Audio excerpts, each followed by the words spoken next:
till my love took it down.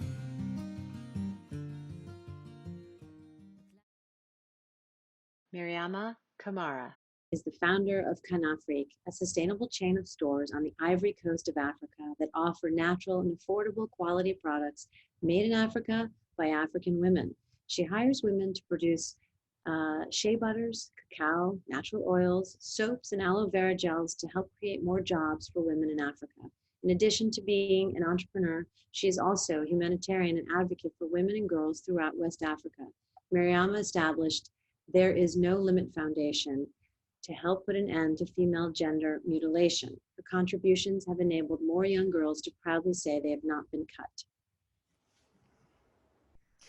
I am with one of the most inspiring women I have ever met, Mariama Camara, fashion designer and founder of New York City-based eponymous luxury fashion brand, Mariama Camara, who has launched Canafrique.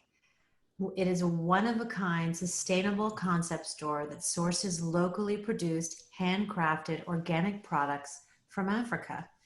And it's located in the heart of Abidjan on the Ivory Coast, or the Côte d'Ivoire, which is a tropical country in southern West Africa on the Gulf of Guinea. Canafrique offers 100% natural healthy foods and skincare products, including natural oils, shea butters, coconut butter, natural soaps, aloe vera gels, among many things. The Ivory Coast is one of the biggest producers of coffee and chocolate in the world. And in your concept store, Mariama, you also have a cafe upstairs with these offerings. Tell us about the all-natural ingredients you use in your products that are inherent to Africa, like the shea butters and the cacao and natural oils, and why are they so superior? Well, first, I would like to thank you so much, Christina, for inviting me. I admire you. I follow you. I love all the amazing things that you've been doing with the Purist. And I think that's something that have also in connection with what we're doing, you know. And so first, I want to tell you a little bit about Canafrique. What is Canafrique? Canafrique means a woman of Africa. I have been always an avid advocate for women and girls' rights, but also creating job for women is something that is important for me. I've been doing it with my organization, There Is No Limit Foundation, where we have invested over in 300 women in Guinea. So for me, I always thought like, if we give the key to success to women, that's gonna be one of the most amazing impact we can have. So when I thought of starting Canafrique, I wanted to take that same idea to bring into this new concept. So Canafrique, Women of Africa, which also explain how everything in this store, because right now I am at my store, how everything is made in this store. It's made by women. The main ingredient in all of our product is the shea butter. Shea butter is something that's been used in Africa for hundreds and hundreds of years. You know, our grandmother, myself, I've been using shea butter. We use it for our hair, for our skin, and naturally, you already have a lot of ingredients that can that have anti-aging, and then you know we can put other things to grow your hair. So the shea butter alone is something that is wonderful. But that's not the only things we do in Canafrique. We also do natural oils. So we have put a group of women who produce all our raw materials, from natural oils to shea butter to cocoa butter. You just explained right now when you were talking about the Ivory Coast, you said that it was one of the biggest producers of cacao. So when we talk about cacao, we talk about cocoa butter, because that's the butter that comes from cacao, but that's not the only things we do in Canafrique. We have went a little bit far where we take the shells of the cacao to make a tea out of it. This is also something that's been used a lot in South America. People drink this as a tea. So at the Canafrique Cafe, we serve this natural ingredient that are also made in Africa. There is a very good slogan that I have at Canafrique is made in Africa by African. And I don't want this slogan to be seen as something racist. It's not at all. I just feel like for so many years, people has been handing things to Africa. And the best way to work to help people is by teaching them how to fish. So this is why the slogan made in Africa by African is stand out for me, because it stand out because I'm creating jobs for these people. So I will wait for your next question, but I think I wanted to make another. No, thank you. I love that Canafrique means women of Africa. That's wonderful. And your products reflect the true essence of Africa's heritage. And by investing in local artisans, your mantra is made in Africa by Africans. Tell us how Canafrique provides economic empowerment opportunities, especially for the women that you mentioned who you work with. So let's go back to this woman. Some of those, like the biggest group of women that I help right now through Canafric, because There Is No Limit Foundation has a big group with There Is No Limit in Guinea, but Canafric is a total different endeavor. So Canafric work with a lot of women in Burkina Faso. Burkina Faso is a country that is nearby. And then I was in this country, I think, for 4 years ago or maximum 5. And the first time I went to this country, I saw a woman working with her children on her back, and she was making textile because Burkina Faso is not for textile making. And I was shocked when I spoke to this woman to find out how much money she was making. And she said to me, a dollar.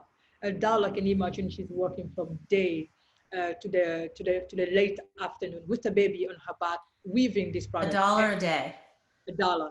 And what was very shocking for me was also when you look at Burkina Faso, many people make their textile in Burkina Faso. You have many big brands, I don't want to name them, but they make their product in Burkina Faso. So I couldn't understand that it wasn't an impact that is left in this woman's life. So I promised this lady that I will give her a machine. In the beginning, she looked at me and she spoke her language and she said, she's lying. She's not going to come back. I did come back and give a machine to this woman. And then today she's somewhere in Burkina Faso making her stuff, because I have realized sometimes when we help people, we always want people to know that we help them. That I have decided that this specific woman, I don't want people to know. I would just want she's right there. We know exactly where she is, but I'd rather not to go to her and to take a pictures, because that's not the reason why I give her that. But this woman lead me to more women in Burkina Faso, because the person, Aziz, who took me there, was coming from a village that was 125 kilometers away from Ouagadougou called Leo. And he told me about this woman group that makes shea butter. And then after this trip, I went back to New York, and then I wanted to stay in touch. He started to send me images of this woman. They knew how to make shea butter because they were already in the past part of another group community that left them. So they knew exactly what they're doing. And by the way, these are one of the best women in making shea butter in Africa. So I started talking to them and I said, what are your needs? Because it's important when you come to talk to this woman to find out first why you're helping them, and what are the needs? The needs was they didn't have the parts, the materials, the machines. With my small money that I have, I told them, I said, we are going to do this together.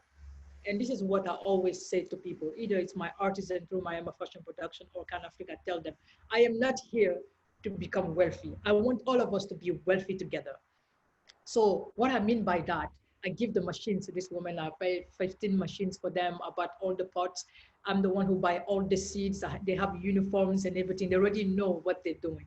And when they produce for me, I pay them to produce. And also when I'm not there, they continue to produce for themselves. So for me, that's one of the key points of bringing economic empowerment for this woman. Because when people come sometime to work with this woman, they want to make it in the way that they own this woman. It's not supposed to be an ownership. It's supposed to be a partnership. And only through partnership, we can create true income for everybody, because when I need them, they can make my product. I can come and make this product for my client, but the client, they know at this point, they're not just buying any type of product. They're buying product with values of African values, but a product that are also creating economic empowerment for women. This is a great story that we love to talk about that kind of thing. I just finished doing a live talk on our Instagram page for the first time to meet the people who buy a kind of product. And I was very happy to see how they were receptive of all the news they read about me. They didn't get to know me before, but they were all thankful that they have now this product that can talk about value, but a product that can also create economic empowerment for women. Well, it's meaningful to buy a product that you know where it's made and who it's made by. It's very key. And there's so many reasons why you're celebrated internationally, by the way. As you mentioned, you're getting a lot of publicity now, and I'm very happy for you. You are such a trailblazer, Mariama.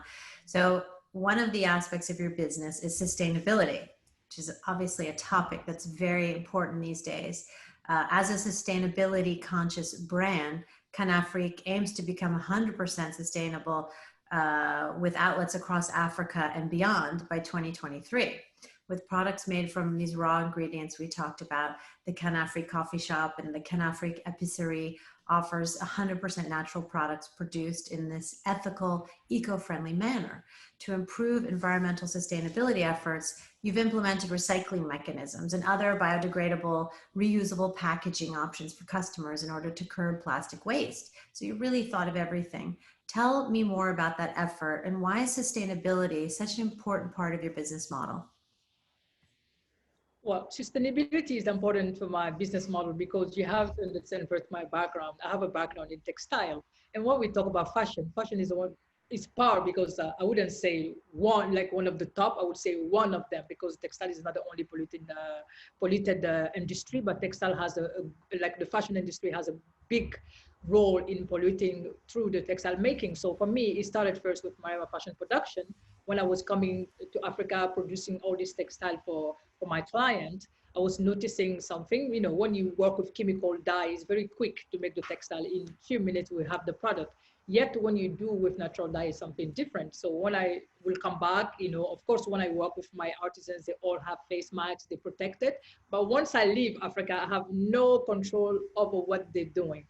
And what happened is that each time I was coming back, and when I ask for one of the artisans, they say, oh, he has died. When I say, but why? Heart problem. I was like, okay. The first time it was normal for me. I was like, okay, probably he died because he has something. But this death was becoming more common. And I started to think that this is the chemical that they are breathing. You know, when I work with them, they wear this stuff, but when I'm not there, I have no control over that again, right? Because it's not something that they have always done. So I started to look into natural dye. And when we talk about natural dye, it's something that has been done so many years ago in Africa. It's just the same thing. You know, I think when we have a phone call, I said that many people telling me, Mariama, thank you so much for what you're doing. But what I'm doing, I'm just bringing Africa back to Africa. I'm not, it's not that, you know, yes, I have added something, but this was things that was there. But because of the fact that they bring so many chemical products, they bring like all the, you know, I'm not going to name, but, you know, all the, you know, the industrial textile things that Africa didn't need, that the Africans started no longer looking at what we have as something great, but looking at the fast fashion and all these things as something great. And for me, that was a problem. So I wanted to start making my textile out of food. And so I was very lucky to have a collaboration with a teacher from FIT.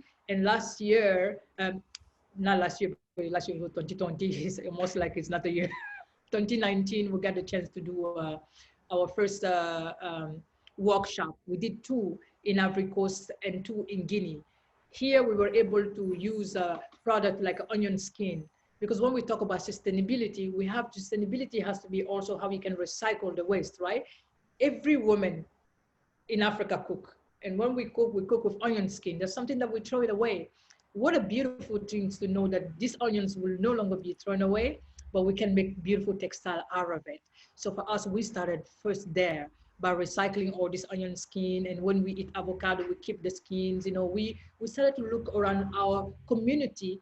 What can we use to make a product for our client that are international clients? So here it's a win-win. You know, the artisans are protected because now they're no longer using chemical dyes, and also the product that is made will be wear by the international buyers, they will be also great. So for me, this was the first time I started thinking sustainability, but also I look around. You know, we have seen the damage that you know, the fashion industry has done to other continents. And I really wanted to protect my continent from the negative footprint, but to go even farther. You know, I spend a lot of time at the United Nations, you know, either I'm speaking or I'm at the conference, listening to other people. I understood that this is something that we needed to further protect our continent from. So for me, I think about all this, the plastic, and when I go to the sea, I see all this plastic waste, the fast fashion clothing. I knew I needed to talk about this into my community because it wasn't something that they were taking into consideration, the recycling and all the stuff. So when we started doing Canafrique, 2020, COVID-19 was there, but he didn't stop me because for me, I like challenge. And I know how to turn obstacle into opportunities. So everybody was afraid of doing something in 2020. I saw it as an opportunity because I understood that when the COVID-19 came, we were all stuck in our continent, right? I'm a US citizen. I love America. I'm who I am today because of America and all the opportunity that was given to me. But when you have opportunity, when you learn, you have to know how to share that opportunity. So I wanted to make sure that people in Africa can understand a little bit more about climate change, about sustainability. And that's why in our store, we put a system where when they come, they buy like a product in our skincare, we use this recyclable plastic that they can bring 5 and they get 1 product for free. But we also trying to do as much as possible to collect jars because everything I do is they always have to have some humanitarian background. So I go to this very poor area where the girls, they go to rich houses to collect the empty jars and then they sell it. So when I go and buy from these young girls, they have opportunity to go to school. And then we bring that in our studio, we clean it, we cleanse it, we paint it, and we put product inside. So for us, that's one of the things that we do in our store. And if you come to the store, you buy a product inside one of these jars. When you come back, you have 15% off. 15% is a lot. But I rather really give this margin to encourage my community to do recycling. Very important. And your sustainability efforts, coupled with your all natural products, have enabled Canafric to be the healthiest store in Africa. So you certainly do know how to turn obstacles into opportunity, Mariama. So let's talk about you. You're recognized as one of the most influential African women in philanthropy, fashion, and entrepreneurship. So as Canafric's creative director, you're also the founder of Mariama Fashion Production, one of the leading African handmade sustainable textiles and accessory companies. You empower communities, especially women and children, through all of these initiatives that you described, including a few more we're going to talk about. You're originally from Guinea. You became the first Guinean to showcase the work of Guinean women tie-dyes from Kindia, from the Kindia region of Guinea in the international market through a collaboration between your nonprofit, There's No Limit Foundation, which you mentioned, and designer Tory Burch. And so more on your foundation in a moment. You empower artisans while continuing your family's legacy by creating beautiful handcrafted textile and products with these African artisans. So bravo to you. So you grew up in a family who worked in government. Your father was one of the youngest governors in his country. You told me your parents always taught you and your sister to make it on your own. And when you came to America, you only had $100 in your pocket. Not because you were poor, but because they wanted to teach you how to make it on your own. But as you've told me, the Republic of Guinea is both one of the richest and poorest countries in the world because of corruption, and women don't have a say at the table. FGM, or female gender mutilation, is still very prevalent throughout the country, which leads into my next series of questions. Why in a family of relative progressives in government, did they allow you to be part of that very old tradition of cutting girls at the age of 4? Yeah, this is such a great question. This is a very sensitive, topic for me, a very important topic for me, because over 250 million girls has went through this, and as we're speaking, there is a woman that is going through these things. Why did this happen to me? When I have done a lot of interviews where people ask me, like, what was the best way to stop people from doing this? And they have put some rules together, where if they take you, they put you in jail and all this stuff. But for me, I think this kind of stuff is very important to communicate. Communication, just like what we're doing right now, we are having a conversation. And when we have a conversation, people can understand what is wrong and what is not wrong. So for me, I think my mother, because my dad wasn't too involved in this is more like a mothers that are involved with this more than fathers. But the only way that concerned men later is that they refuse to marry the woman who's not cut. So that's the only part when the men become very concerned, like, I don't want a wife who's not cut. But for me, why my mother accepted to do this to me? Because it was done to her. We have to understand that this is like a cultural stuff, a religion stuff also. So it's culture and religion together, right? And in our culture, we're supposed to do this because it makes us cleaner.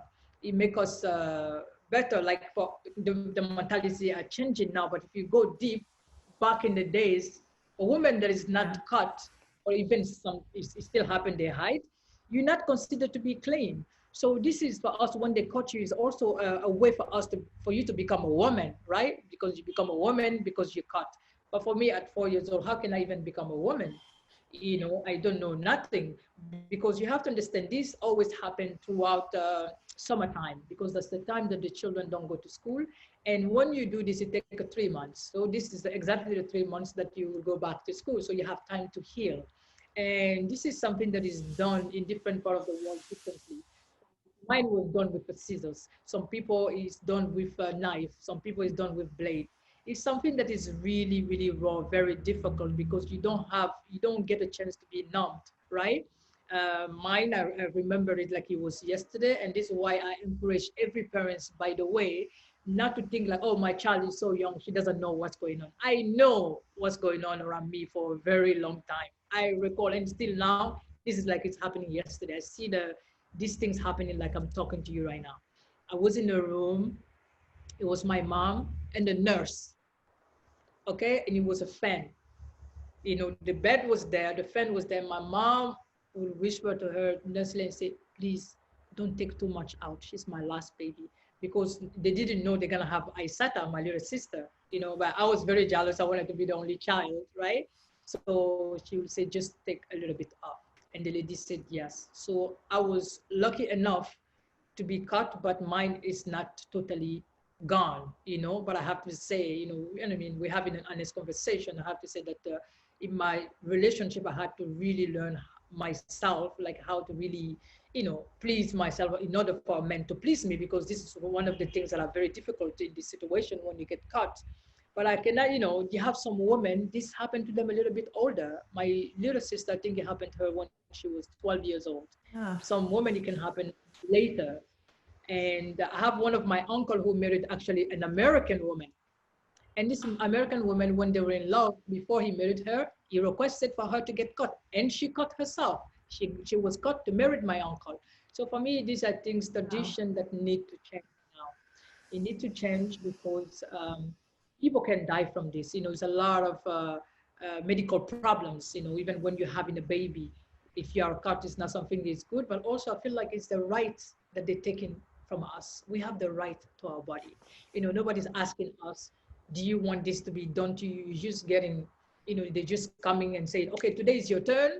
And then you're going and you're being cut. And then, you know, the whole pain, the whole trauma that goes after this, because imagine if you have a cut in your hands only, it's painful. Now imagine you have this cut somewhere private and you have to pee. So I'm not gonna go deeper into this, but I think, you know, yes, it's happening in Africa, it's happening also some other countries around the world, right? I think in Asia also this happened.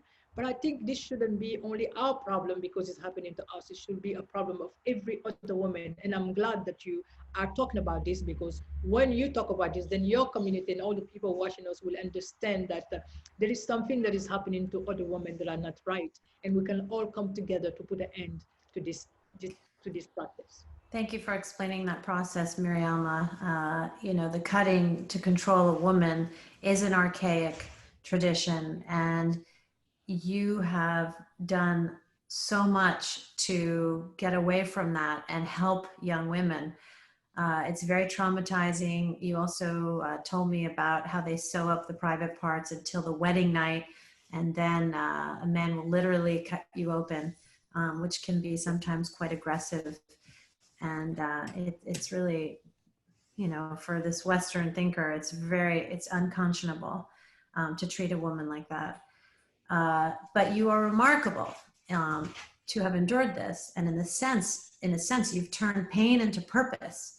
So tell me about your foundation. There is No Limit Foundation that you set up to help these young girls. So There Is No Limit Foundation is so amazing that you say your foundation, but I will say that There Is No Limit Foundation was also founded by my younger sister, Isata. I want people to know about Isata as much as they know about me. It's true that most of the time I'm I'm the one invited. She's been doing a lot of things. And when we talk about this specific topic in our organization, There Is No Limit Foundation, Aisata is pretty much, involved with this. She has done a few campaigns about this. But to talk about There Is No Limit Foundation, we are a 501c3 international NGO that we founded in 2008, but the idea was toward 2007 when I have a big breakdown because in everybody's life, there is a point where you really realize to why you are on this earth and what is your calling. And for me, I started my career as a fashion model, being in New York, living the New York lifestyle and celebrity and all that. But 2007, something really happened to me. And these things, it was like a major breakdown in my life. I was going through an extremely hard moment. And I used to work for MAC Cosmetic back then. And something happened, I get fired from my job, and it was something that I really provoked. I wanted to get fired actually because I saw that this was no longer my purpose. And when this happened, I wanted to start something, but I didn't want to start something to make money. I wanted to follow my passion. And for me, my passion was to help women and girls. And when I came down one day to talk to my younger sister, who was 16 years old, because I said to her, she's a brave woman. She has gone through so much. And I hope one day she will want to talk about her story, and hopefully with you, and people will understand how powerful is this young girl and how strong she is to become who she is today and to even remain still here with everything that has happened to her. So when I came to Aisata, I wanted, because I knew her story, I almost raised her.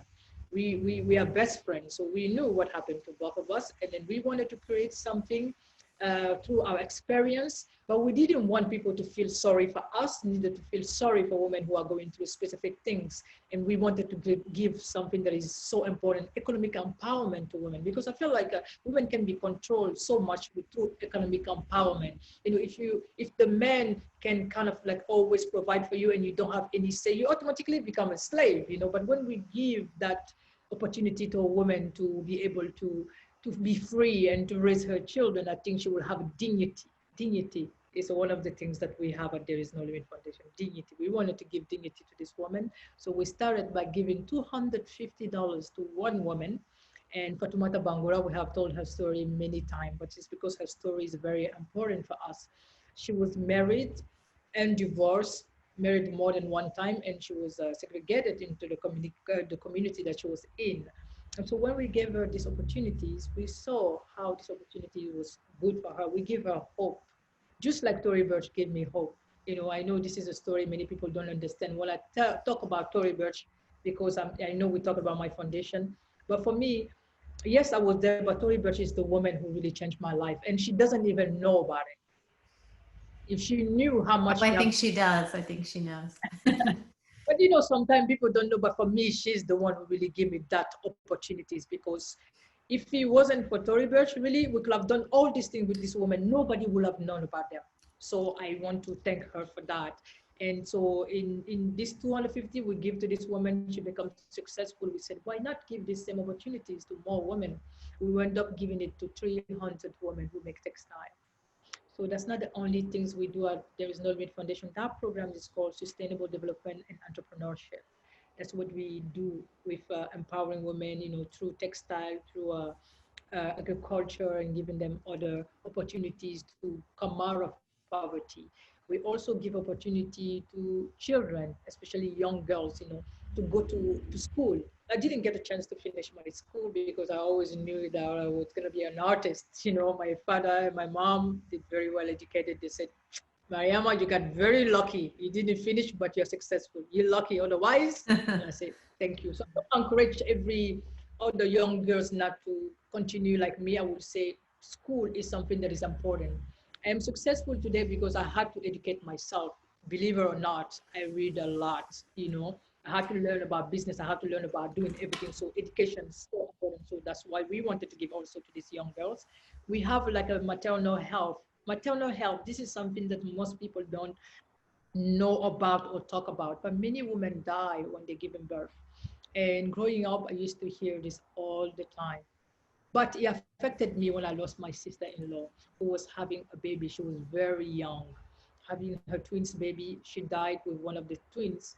And then so this, we were so hurt, even though we had the health part of in There Is No Limit, then we emphasize by creating a My Health programs, to make sure that we can support women. And in doing that, when the Ebola crisis started, we started to really push into this because her death and the Ebola crisis in our country came at the same time. And then I said that now we trying to respond. And then we have our very good friend who passed away last year, Lana Lewinsky, and she was a very good supporter of our work. She helped us to send a container. She paid for the container of 500,000 of medical supply for our country. And for Isata and I, when we did this, there was something that was so important for us. It was the fact that we did a collaboration with the First Lady of our country. And for us, it's not the amount of a 500,000 product that we bring, but what was so important for me is the bed. So many women, when they go to have children, they don't have a bed to stay, to sleep on. And for us, we look at each other and we said, you know what? Many children in our country will be born in beds that we have given. Many people will have access to these medical things because, sorry, that was from my side, the noise, because of the things that we provided. So that's why this health program is good. And we have like, we provide clean water, and then we have the education program. So this is what we do in There Is No Limit Foundation, but we do a lot of advocacy, women and girls' right. Either it's ending violence against women, every form of violence, domestic violence, FGM. And then we just want to continue to talk about, women in general, what we go through, and to be there because yes, we are African, but our mission at the There Is No Limit Foundation is to empower women all over the world because we all have the same problem. We all feel the same pain. I've gotten the chance to travel almost the world, and every children that I see, we are all the same. Every children are lovely, either is in France or is in the village of Africa. All they need is attention, somebody to care for them, and then we want to really carry this to continue empowering people all over the world. And the efforts of you and your sister, it really means that young people want this change. And, in addition to the health advocacy and the maternal health advocacy, the more young girls, get involved, they can say proudly they have not been cut and they haven't been treated this way. And you're changing their whole perspective on this archaic notion or this tradition. And also your sister you told me the story about how she traded land for agriculture to have the people who are actually cutting the women stop what they're doing and change their trade. So you traded the land for the knife. You gave these people cutting the girls a new job and skill set so they can still make a living. Why do all that effort for the people who were so deeply rooted in this tradition, in this cutting? So first, Isada is the creator of FGM Economic. FGM Economic is something that is so important. I love to share that, because it's like almost we're talking about finance here, but finance in empowering people. Finance Female gender mutilation economy. Is that what you just said? Yes. Yeah, FGM Economic. FGM. So basically, when Isata was had the opportunity to be one of the people featured around the world with the national TV of Germany, and they came to Guinea to film. And then we went all the way to Guinea Forestière. Guinea Forestière, because Guinea, we are 4 parts of Guinea, but this is the part that women are the most caught. So that's the most difficult areas to convince people. So we were there, and it was intense, She asked the woman, why are you cutting? Because we came to understand that, yes, this is tradition, but some other people also, this is their way of living, right? Like we are a fashion designer, this is how we get paid. This is how these women get paid. And when she find out how much these women are getting, it's not more than $5,000 a year. Imagine for $5,000 a year, so many women are being treated or cut like not having the right to their body, because this person also is making money, because when the parents come, they have to pay. It's not free.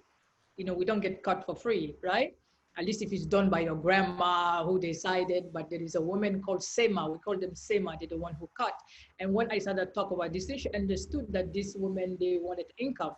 But she understood right away that if you give them the money, they can use the money today. right? Like if you come with somebody who's cutting and they say, okay, this is the money, stop today. And what's going to happen? They're going to tell you, okay, we're going to do it. But they're going to use that money. But she traded with seeds. We had this company who gave us like a free seeds, and she came to them and she explained to them and said, let us give you another job so you can leave this. And she talked with the woman. They were convinced. If you look at this film, you will see the woman handing her the knife. So we were able to convince the most two difficult community to stop cutting women. And for us, that was a victory, a great victory. And right now we are Definitely.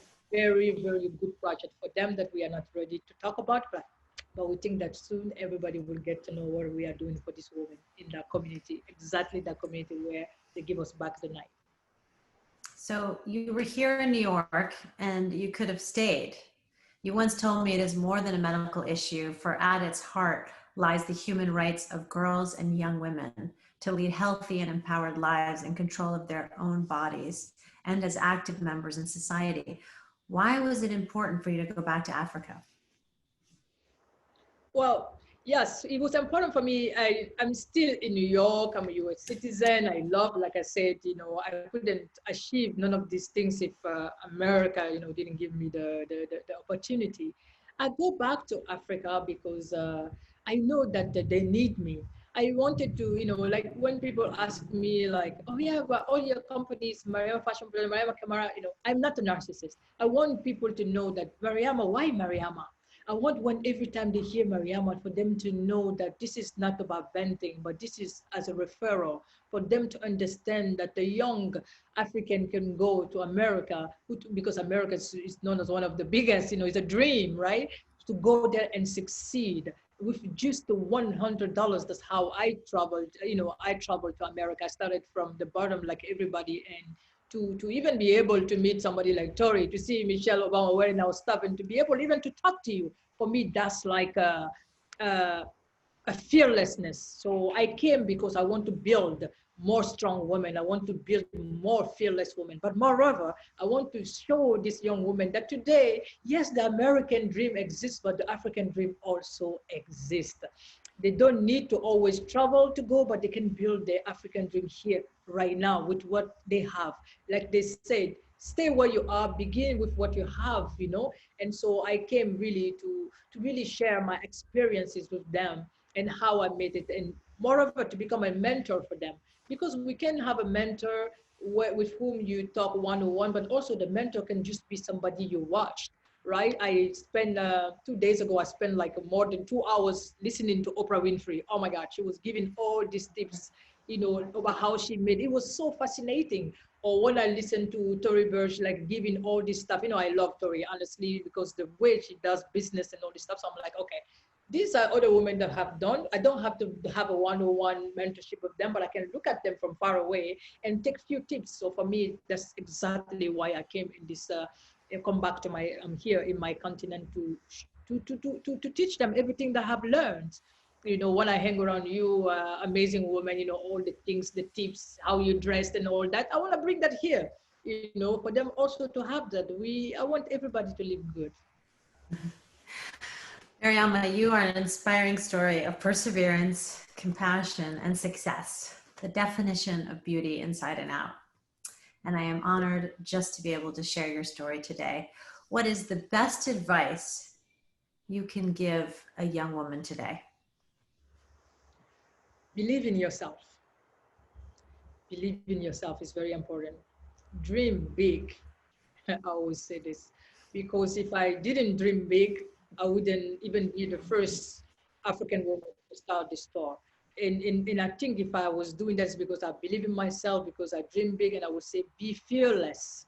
Be fearless when you want something. Because some people can say, okay, who am I to say in the entire African continent that I'm starting this? There are more people that are richer than me, but I was the one who started, and that's fearlessness. So I would say to the young women or young men, be fearless. Don't listen to people. Because sometimes, because some people, because they're afraid, they have their own fears, they will put any kind of fears on you. They will tell you that you cannot do certain things. So I will say, believe in yourself, and try as many times as possible, fail as many times as possible. I will tell them to understand that the road to success is not a straight road. the road to success is very bumpy. But if you believe in yourself, you can make it anywhere.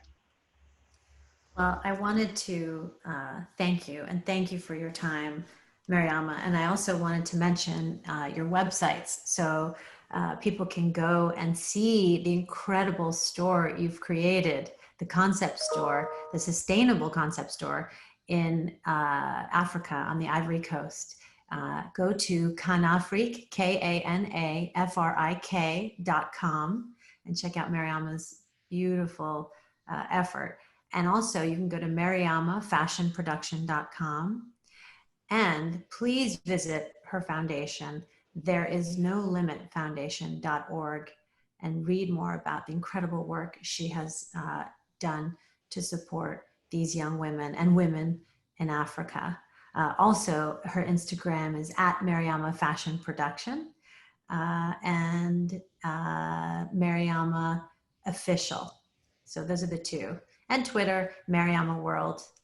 You have a lot of accounts, so that's good. We can find you in all these different ways, and I'll make sure to post them. Mariama, I adore you. Thank you so much for sharing your story. You're an inspiration to everyone. And I hope to see you soon when you come back to New York. Thank you so much, Christina, for inviting me. Thank you. And then I salute all the amazing work that you're doing, sharing stories of, women like me, to inspire other women. And I follow your amazing Instagram account. You're always doing something, you're always inviting guests. We are watching you, we are seeing you, and we are being inspired as well. Thank you so much. Thank you, Mariama. Thank you. Miss you. See you soon. See you. Bye.